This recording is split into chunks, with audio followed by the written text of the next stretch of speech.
Holis, Ya, Ben. malam ini kita kedatangan tamu yang spesial banget nih, Lis. Ya, yang sudah lama tak terlihat di Indonesia. Iya, karena memang ternyata Bapak ini sudah berada di Paris dia.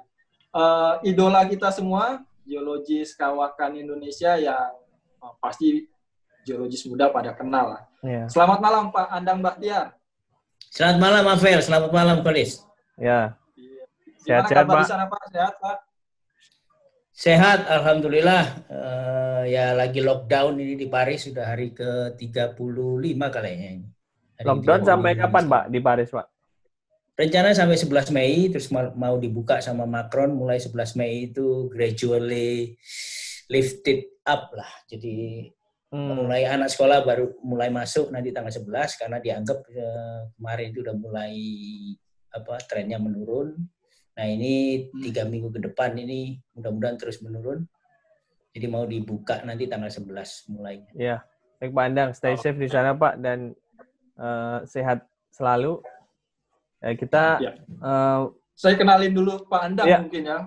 Buat teman-teman yang seharusnya pada kenal Pak Andang. Kalau ada yang nggak kenal berarti nggak gaul. Jadi buat yang belum kenal kita kenalin sedikit siapa Pak Andang. Bapak Dr. Insinyur Andang Bahtiar MSc.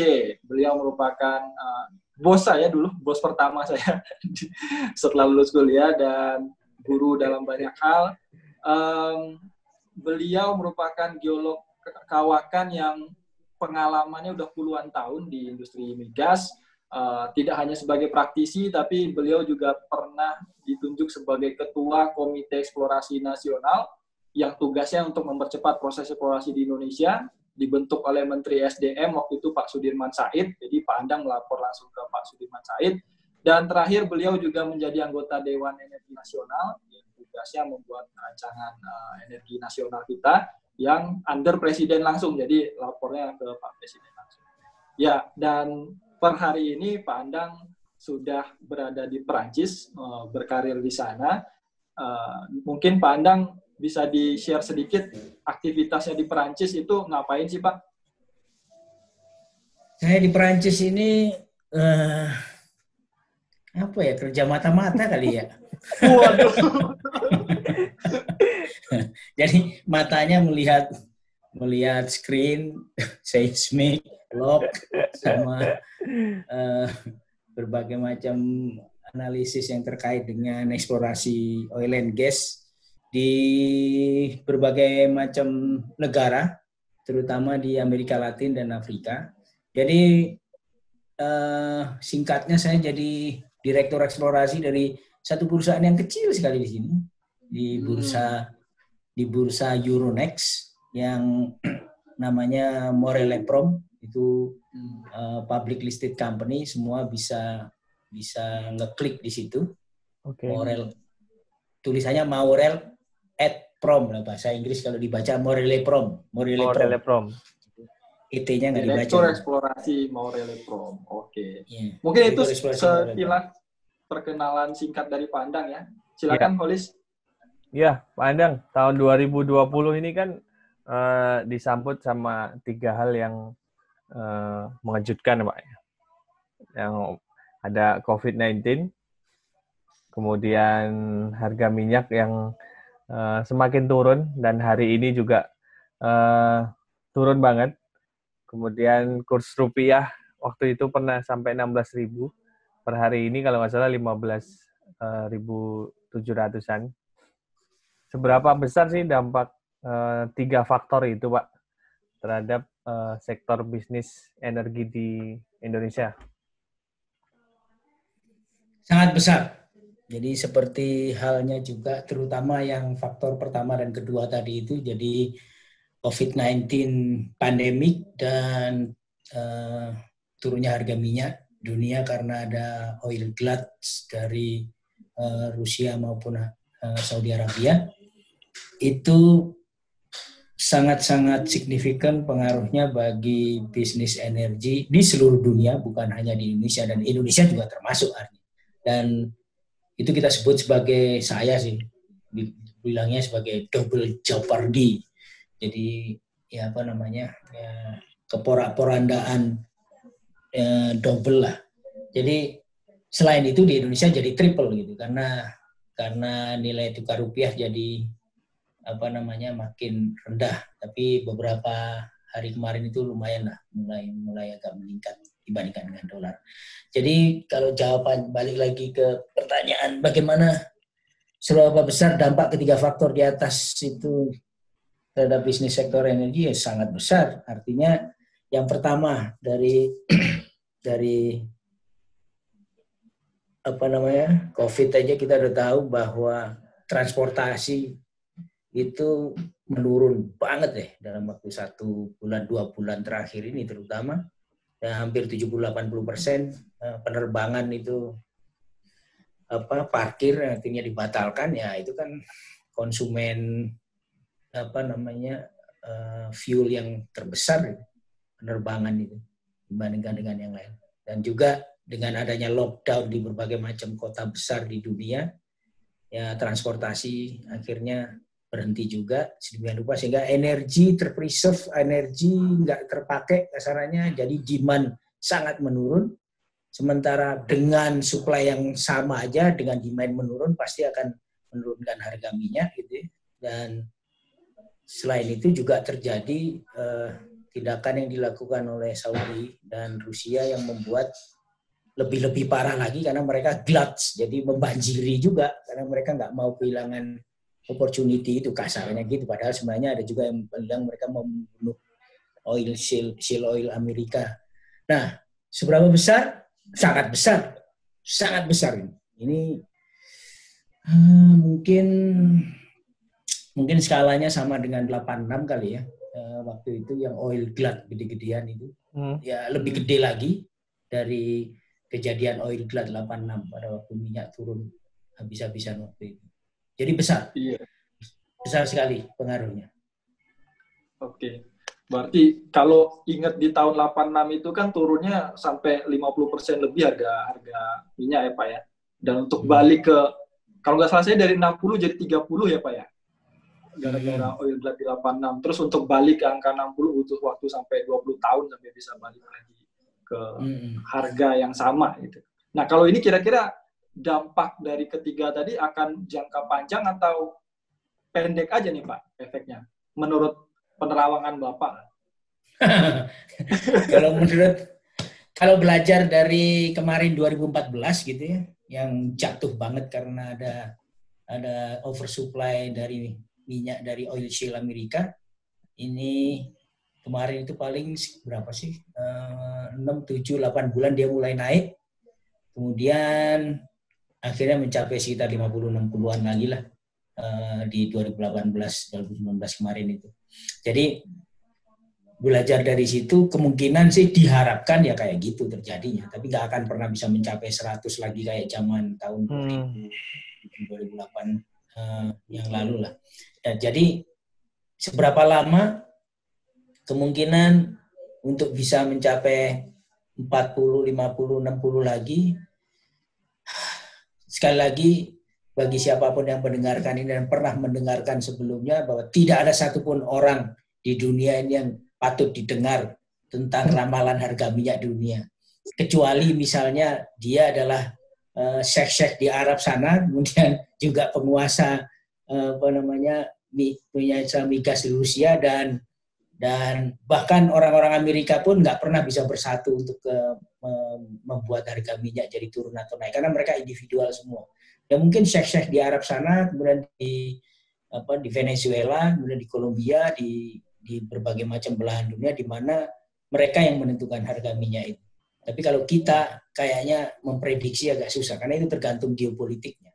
Tapi ini lebih bukan ke arah prediksi ya, tapi lebih ke hitung-hitungan bottom line ekonomi.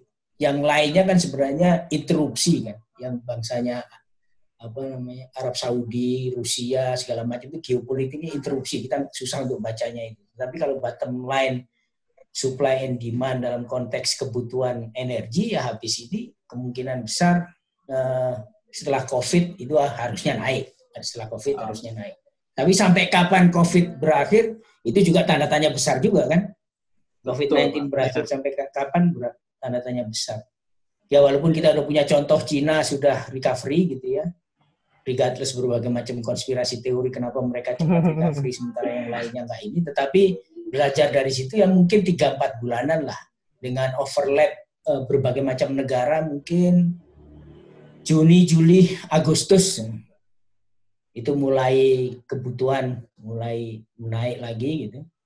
Ya mungkin itu mulai ini. Asalkan ya Arab sama Rusia juga menahan diri. Kira-kira begitu. Jadi sekali lagi sampai berapa lama? Ya 60-70% lah kalau saya bilang. Itu sampai Juli, Agustus, September itu mulai merangkak naik lah. Mulai merangkak naik. Tergantung kondisi COVID ini cepat recovery apa enggak ya Pak? Betul, itu bottom line-nya sebenarnya kan akhirnya kebutuhan. Jadi demand-nya akan naik. Oke Pak, berkaca ke bisnis hulu migas nih Pak ya. Kalau tadi ketiga faktor di atas kan mempengaruhi sekali industri energi. Spesifiknya kita ngomongin yang hulu migas. Sebenarnya hulu migas Indonesia itu tahun lalu itu rapotnya udah cukup baik ya Pak ya. Jadi banyak KPI yang tercapai, produksi tercapai, discovery, ada discovery yang salah satu terbesar juga, 10 besar dunia juga tahun lalu gitu kan. Bahkan reserve replacement ratio juga bagus. Namun di awal tahun 2020 adanya pandemi tadi dan harga minyak dunia yang murah membuat rasa-rasanya capaian 2019 kemarin agak sulit untuk diulang. Makanya kemarin di laporan kinerja kuartal pertama SKK Migas di 2020 bilang kemungkinan target produksi dan lain-lain harus kita revisi nih. Semuanya akan turun nih. Kayak misalkan target produksi kita turunin sampai 10.000 BOPD. Kemudian banyak proyek yang harusnya selesai di tahun ini terpaksa pending tahun depan. Target gross revenue pun bisa turun sampai 13 miliar US dollar. Nah, dengan kondisi kayak gini, kira-kira bisnis hulu migas itu dalam 1 tahun ini sampai 3 tahun ke depan apa? Kira-kira akan seperti apa Pak masa depannya ini Pak? Kita akan mencapai titik terendah hari-hari ini sampai sebulan 2 bulan ke depan. Mei, Juni, Juli itu masih merasakan tail effect, regardless nanti akan ada bounce back karena ada demand yang meningkat karena COVID-19 ini ya. Asumsinya COVID-19 akan selesai sama dengan kasus di Cina gitu, overlapping antar negara satu dengan yang lainnya, mungkin Juli, Agustus, September. Nah, jadi kita akan mengalami bottom line itu mulai sekarang lah April, Mei, Juni ini. Juli mungkin sebagian udah mulai naik gitu ya.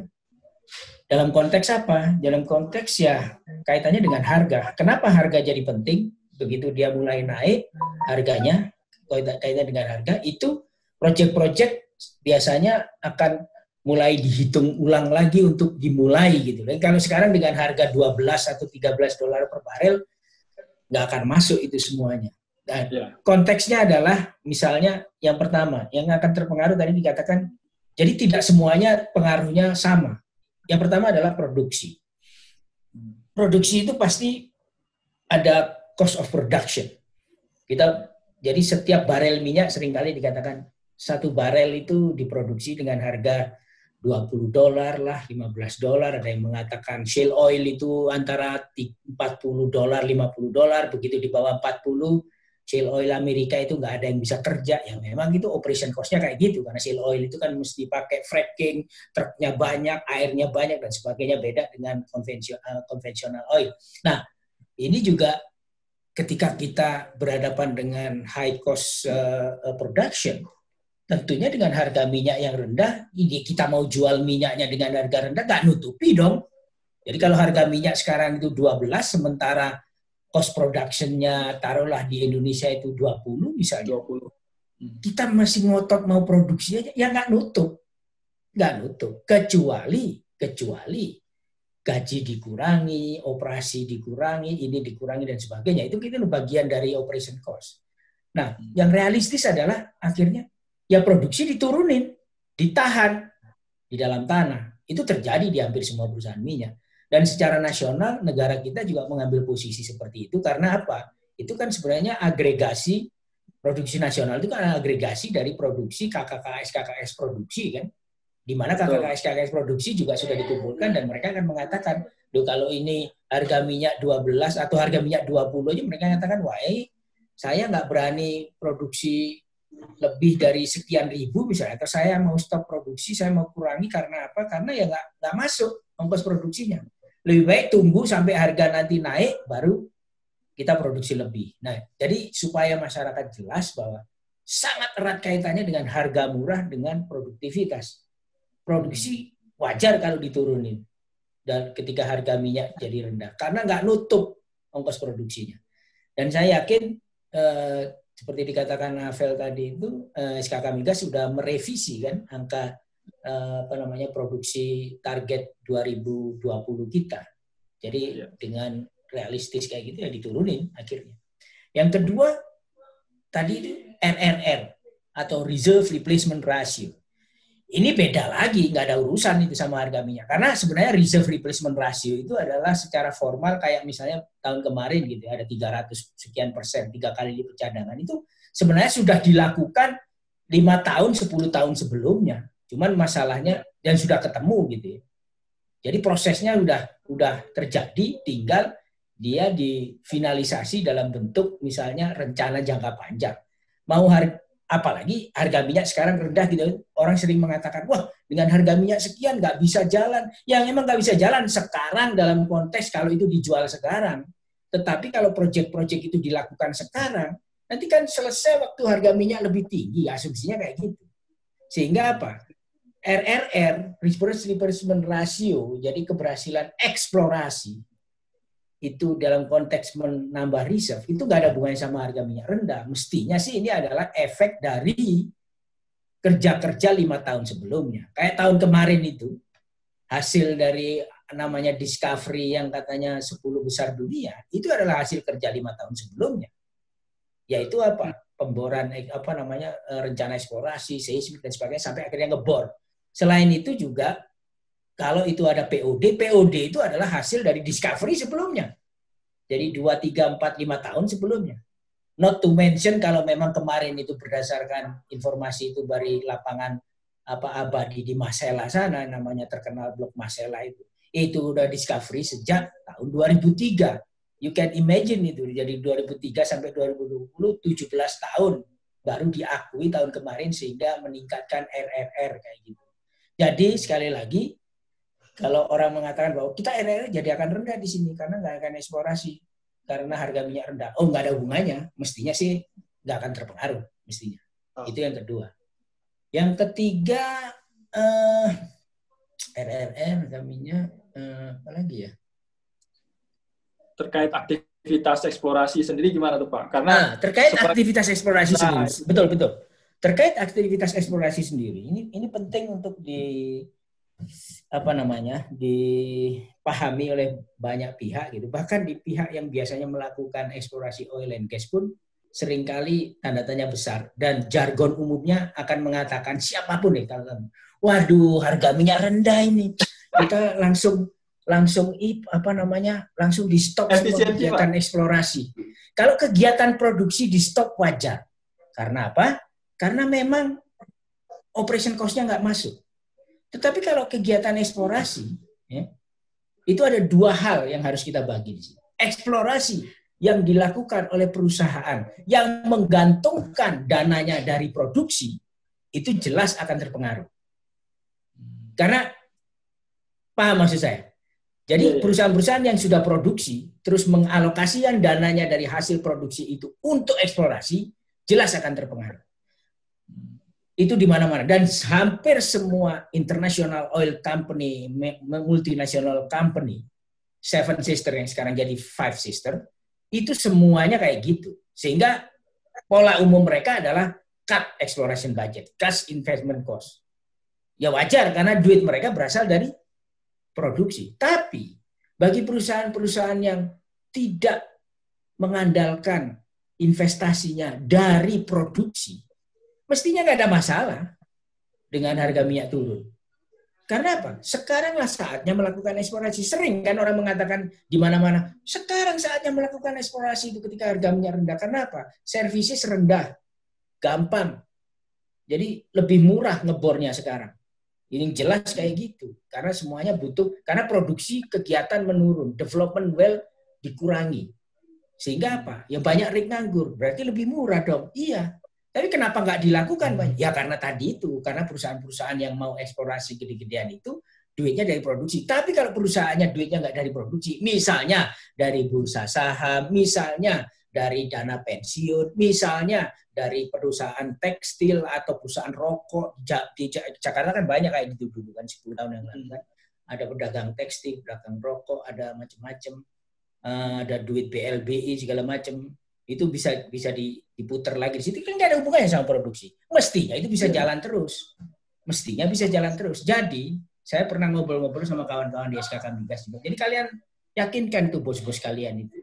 Kalau pada saat kayak gini itu mestinya approach perusahaan-perusahaan yang tidak mengandalkan dari produksi. Dan kasih tahu ke mereka, lu kalian nggak ada hubungannya sama produksi kok mengurangi eksplorasi. Nggak ada urusan. Oh, jualan tekstil, rokok masih tetap jalan kok. Nah, itu kalau harga minyak turun. Tapi lain lagi dengan COVID-19 gitu kan. Ini lebih, karena makanya saya bilang double jeopardy. Itu tadi yang prinsip saya itu mungkin bisa diomongin tahun 2014, 2015 ketika harga minyak turun tanpa ada tambahan double jeopardy dari COVID-19 gitu. Tapi dengan adanya COVID-19 yang lebih parah lagi adalah ini menurun. Demand menurun, kegiatan juga menurun, transport menurun, segala macam menurun, sehingga bisnis ekonomi secara umum itu terpengaruh. Bisa saja terus akhirnya mereka akan mengatakan, ya duit kami kan berasal dari sesuatu yang terkait dengan ekonomi itu. Jadi bisa juga ini dead gitu. Tapi it's worth trying gitu. Cobalah yakinkan ke mereka bahwa inilah saatnya untuk eksplorasi. Jadi ada dua hal yang dikatakan eksplorasi tadi. Yang pertama, kalau itu duitnya dari produksi, udahlah jangan diharap susah. Karena ya gimana lagi, duit mesti dihemat, mereka harus hidup gitu. Tapi kalau duitnya bukan dari produksi, dan itu misalnya dari bursa, seperti kayak saya katakan tadi, dari tempat-tempat lain yang mungkin tidak terpengaruh secara ekonomi, ya coba aja dinego gitu.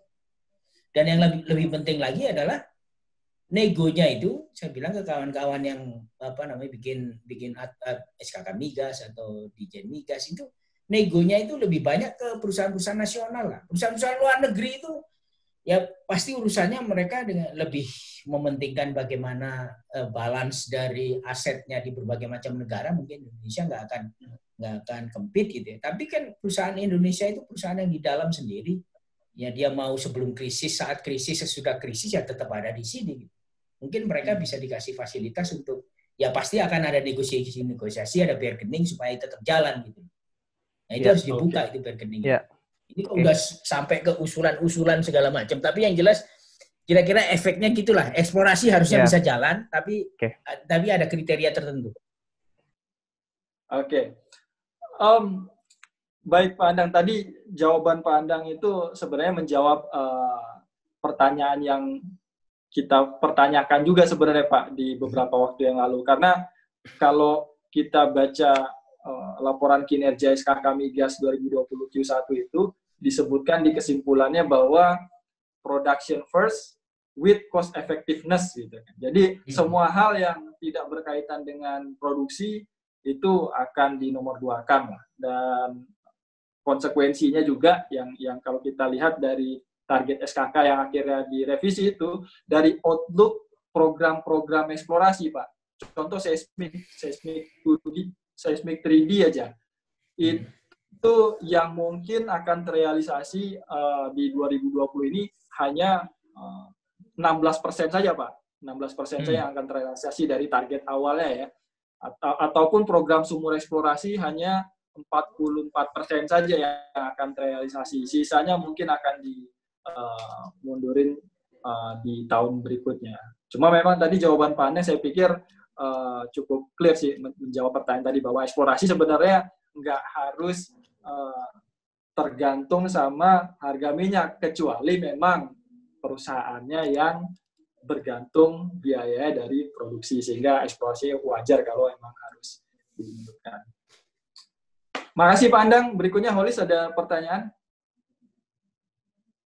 Ya, Pak Andang, lihat keadaan yang seperti ini, bisnis migas ini sendiri masih menarik nggak sih menurut Pak Andang?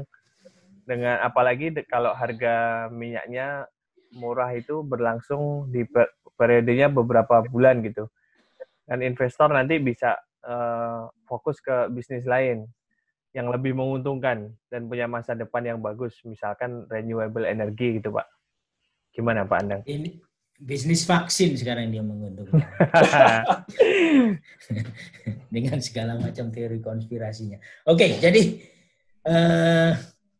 apakah bisnis migas ini masih menarik gitu dengan volatilitas yang ya kita mengalami 2014, 2015, sekarang kita mengalami 2020 dalam waktu 5-6 tahun gitu dulu 2009, 2008, ya mungkin sekitar 5-6 tahun ini selama berapa 15 tahun terakhir itu selalu terjadi goncangan-goncangan kayak gini.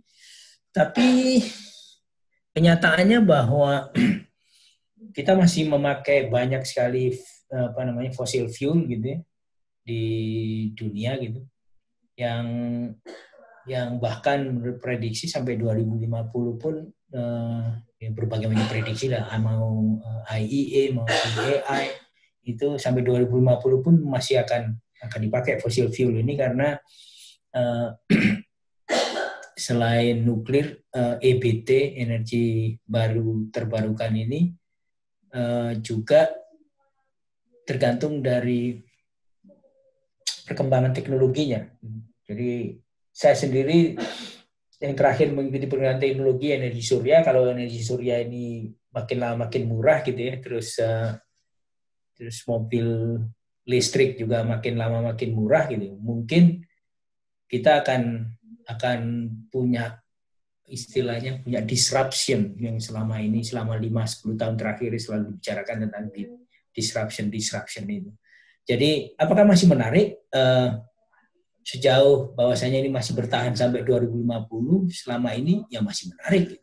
Walaupun ada volatilitas, kalau 15 tahun terakhir ini setiap 5-6 tahun itu terjadi drop kayak gini tiba-tiba gitu ya. Dan ini lebih diperparah lagi dengan ya ada secara global gitu, ada kejadian pandemik ini. Jadi bagi saya sih, karena bread and butter saya juga selama lebih dari 35 tahun ini di oil and gas ya masih sangat menarik gitu. Bahwa terutama karena pengalaman 3 tahun terakhir saya di Afrika gitu ya. Sebagian besar negara-negara di Afrika Barat itu selain mungkin Nigeria gitu, itu kebanyakan statusnya kayak Indonesia tahun 50 tahun 60 gitu. Jadi masih banyak sekali yang bisa dikembangkan di sana itu. Ya, dengan apalagi kalau kita bicara di daerah timur, Afrika Timur gitu yang kebanyakan gas gitu ya. Gas-gas besar itu bakalan masih akan ditemukan lebih banyak lagi di sana itu. Mungkin raksasa nantinya banyak ketemu gas-gas raksasa. Ya, gas relatif lebih dalam tanda kutip bersih lah daripada minyak ya, tetapi masih panjang ceritanya itu eksplorasi untuk fuel fossil fuel itu. Regardless bahwasanya aspirasi untuk menuju ke energi terbarukan, renewable energy, green energy gitu ya, blue energy itu makin lama makin besar gitu. Tetapi ya tetap aja selama masa transisi, makanya disebut transitional period, transitional energy, transitional. Jadi semua fossil fuel producer, explorer itu harus mengadop apa yang disebut sebagai ya situasi transisi ini. Sementara aspirasi dunia itu adalah menuju energi bersih, energi hijau, energi biru, energi hijau, energi bersih, renewable. Fossil fuel companies, exploration and production juga harus terus menyesuaikan diri. Walaupun saya tahun kemarin ikut IEA di sini di Perancis di Paris, walaupun kebanyakan masih perusahaan-perusahaan seven sister atau five sister atau perusahaan-perusahaan besar, mediocre sampai besar itu memasukkan portofolio energi terbarukan ke dalam portofolio bisnisnya, tetapi masih merupakan satu ini lo gue punya gitu, untuk menunjukkan bahwa mereka aware. Sampai Equinor aja ganti Statoil ganti nama jadi Equinor lah, Shell bikin ini bikin itu, dan tetap mereka itu ya 80-70-80% yang masih dari fossil fuel semua gitu. Tapi mereka berdalih bahwa ini transisi. Kita akan menggunakan ini untuk berangsur menuju ke green energy, renewable energy, dan yang lebih bersih. Jadi masih menarikkah bisnis ini? Masih, terutama kalau kita bisa mencontoh bagaimana secara ini ya, bisnis ya, ekonomi ya. Bagaimana perilaku perusahaan-perusahaan besar itu mencoba untuk mengadopsi paradigma tentang green energy. Ya lucu aja ya, seringkali fuel energy kita akan beroperasi dengan the green energy fuel, fossil fuel green energy. Maksudnya apa fossil fuel green energy? Seringkali ya kita beroperasi dengan bersih gitu. Ya beroperasi dengan bersih untuk menghasilkan sesuatu yang tidak bersih untuk dipakai nantinya. Tapi ya itulah yang terjadi. Oke, baik Pak Andang. Jadi masih menarik ya bisnisnya, dan pertanyaan saya ini sebenarnya berhubungan juga nanti sama pertanyaan dari netizen tadi. Ada beberapa pertanyaan yang nanti akan langsung kita tanyakan ke Pak Andang. Mungkin Vel bisa. Oh, oke. Jadi udah ada, kita kemarin sempat bertanya ya Pak ya ke teman-teman, ada nggak yang mau dititipin pertanyaannya ke Pak Andang gitu kan. Ya udah, akhirnya tim riset kita melakukan survei, menyampaikan aspirasi dari teman-teman di dunia maya. Itu udah masuk belum, Lis? Tim survei kita, Lis? Oke, bentar.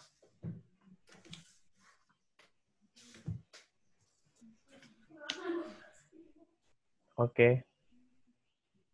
Nanti akan gabung sama kita 2 orang, Pak. Nanti mereka yang akan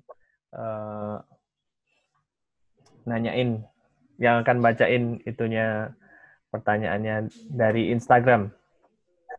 Nah, ini dia sudah bergabung tim risetnya GeoInsight ini, Pak. Ada Andri Prabowo dan Almira. Halo, selamat malam Pak Andang. Keren kali. Selamat pagi. Ya.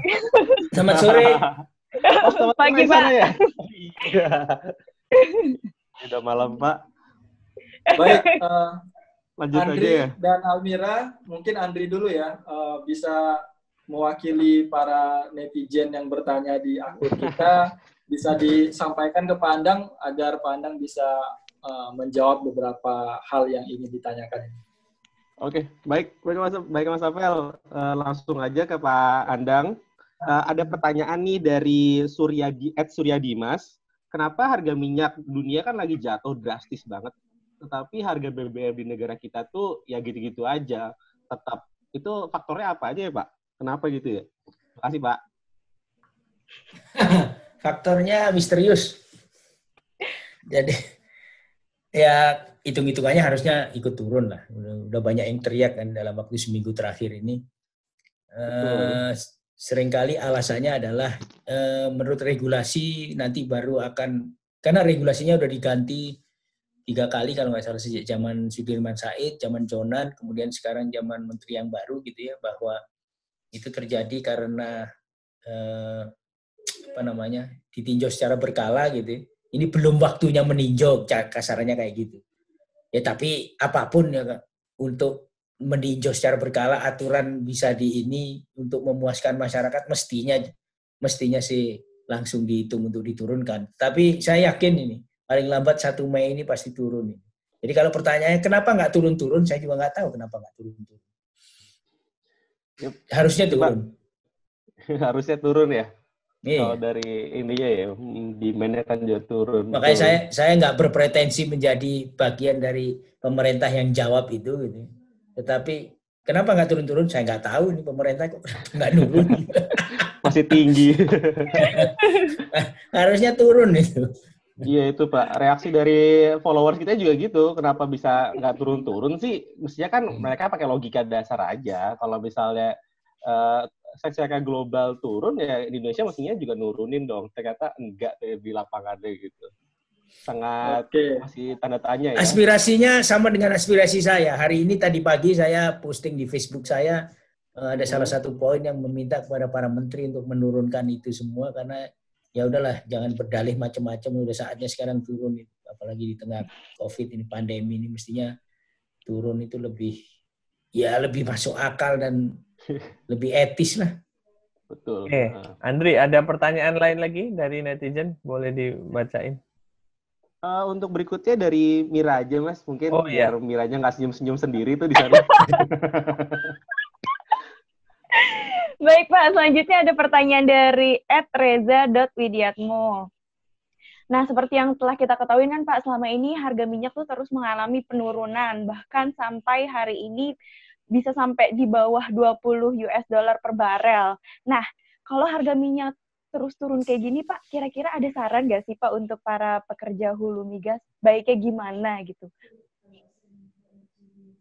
Baiknya gimana? Baiknya disiap-siap aja untuk siap-siap apa nih Pak? Ini tadi saya udah jelaskan ya bahwa ini siklus ini terjadi 5 tahunan, 6 tahunan itu ya volatility-nya kayak gini lah. Ya, dia nggak akan balik lagi ke 100 kayaknya dalam waktu 5-10 tahun ini kecuali apa namanya ada kejadian besar lagi gitu ya. Jadi ini akan balik lagi apa ya, saya ya semi optimistis kayak gitu.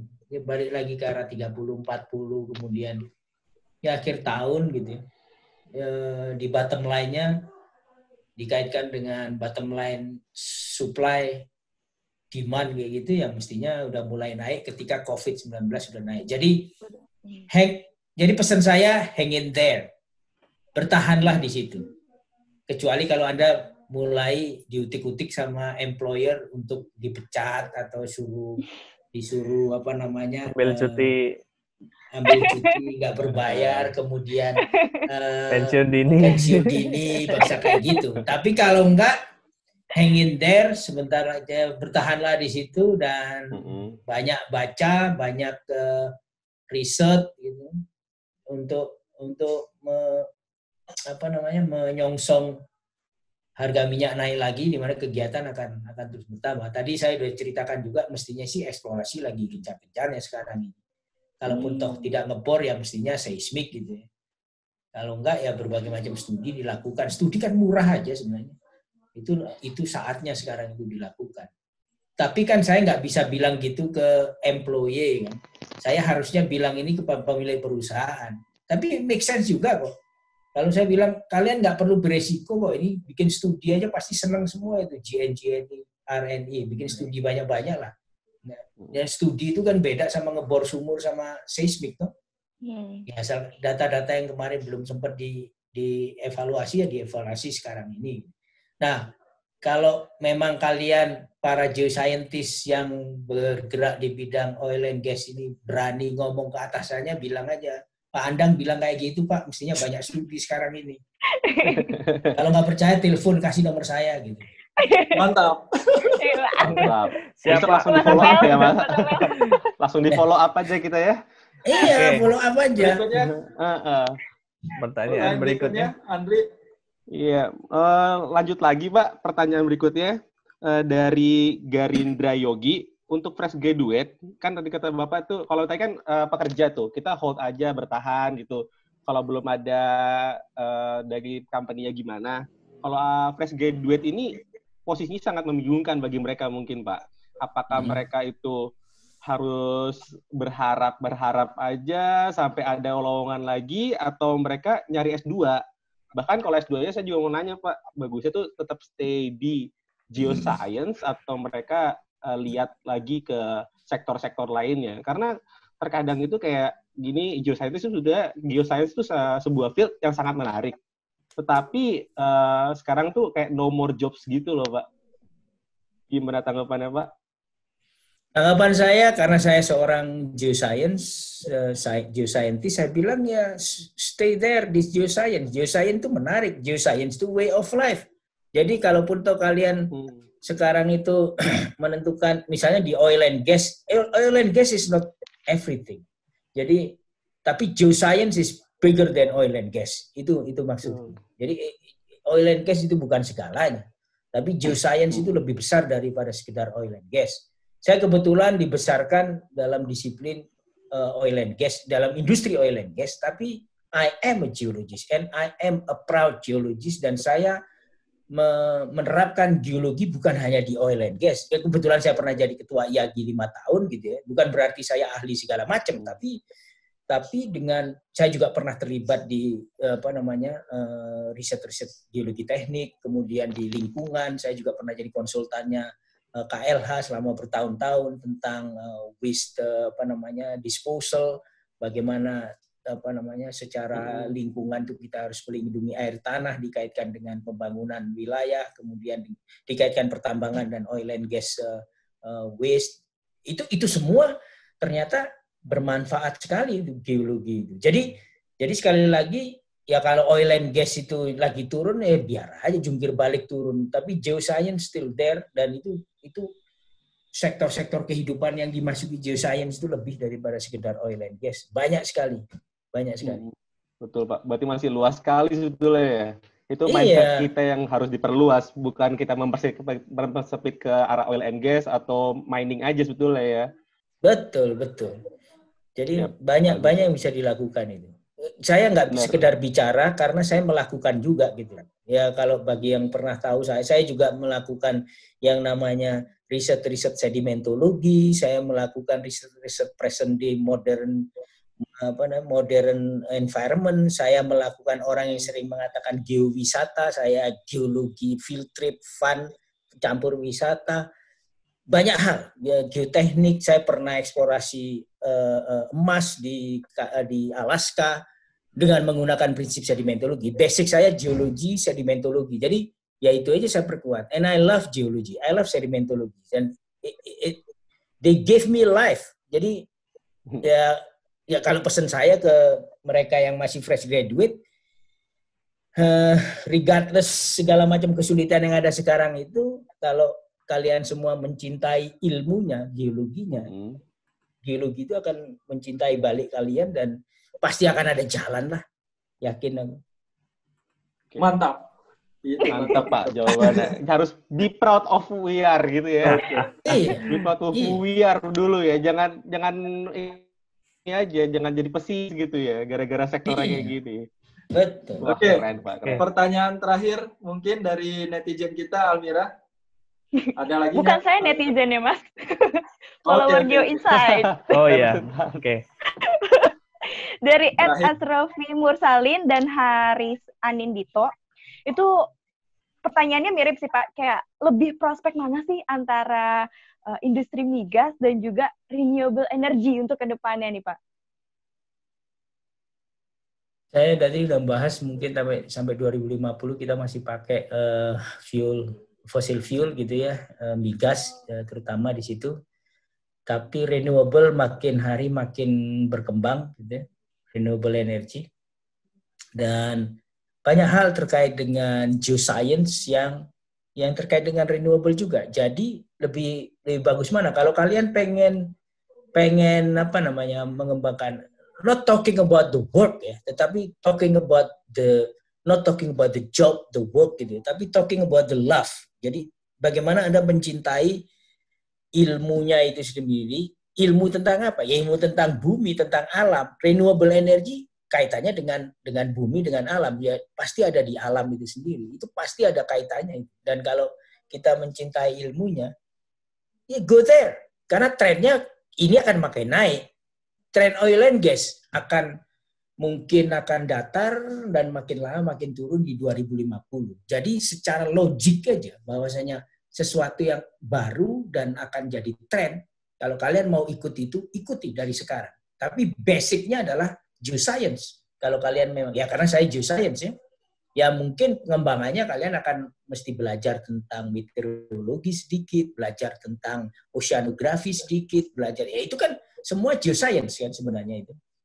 Jadi tentang OTEC, ocean thermal energy, kemudian tentang surya, tentang angin, macam-macam, dan itu semua terkait dengan geoscience sebenarnya.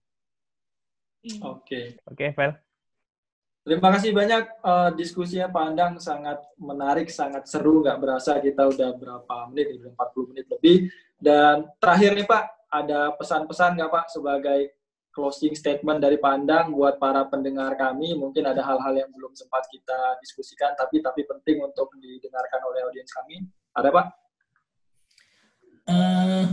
Ada beberapa yang sudah saya bicarakan tadi, tapi saya ingin simpulkan sebagai pesan utama saya, karena saya dari dulu mengklaim diri saya sebagai geologis merdeka, dan saya geologis. I am a geologist by education, by training, by life. Dan saya juga ngajar geologi dulu, sekarang mungkin sabbatical 3 tahun gitulah karena ada di Paris. Tapi pesan saya utama adalah geologi itu adalah way of life. Kalau kalian memang sudah masuk ke situ, kalau belum masuk ke situ, bagian anak SMA juga ya masuklah ke geologi, karena dengan belajar geologi kita akan belajar diri kita sendiri, karena kita bagian dari ekosistem bumi, dan dengan mencintai geologi akan memberikan cinta, menghidupi kalian semuanya. Saya pikir itu aja. Baik Pak Andang, terima kasih banyak untuk waktunya Pak. Salam untuk keluarga di rumah, dan jangan kapok-kapok kalau kita ajak ngobrol lagi ya Pak ya. Monggo, silakan. Salam buat semuanya. Pak Andang, makasih banyak Pak atas waktunya Pak. Sama-sama, Kolis.